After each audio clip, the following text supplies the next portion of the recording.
Just a quick note. If you guys watched the Jacob Trent and myself debate on the oneness view and the Trinitarian view of the Godhead, it's on the Berean Perspective. It's on Kelly Powers' channel, so go check it out. It's interesting that I found some of his writings about I think it was the day before I got to have the discussion with him. And I was just shooting everywhere, every argument I could think of that he's going to bring up. And then when I seen his writings, I found his Facebook page. I don't have a Facebook, so I had to get in there somehow.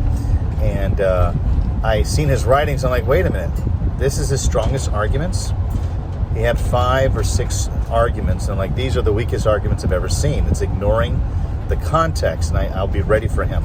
And then when I realized after the debate, I started going through my books, and I have like 4 or 5 of his books. I think it's 4 of his books, and it's against the oneness view. He calls it modalism. That's the way he calls it. So if you find a book against modalism, well, it was pretty easy to defeat his arguments just from the Bible alone.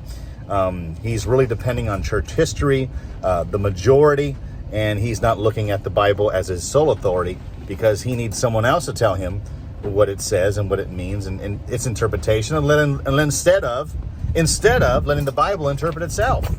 Wow, what a concept. The Bible interpreting itself. You use Scripture to interpret Scripture. You don't use the church fathers, you don't use church tradition, a prophet, a vision, a dream, the majority. You don't do that. And you have to use Scripture and Scripture alone. I just wish people would just understand that. A lot of people preach it and shout it from the rooftops, but nobody actually uses it as a tool. You have to use Scripture and interpret other Scripture with Scripture.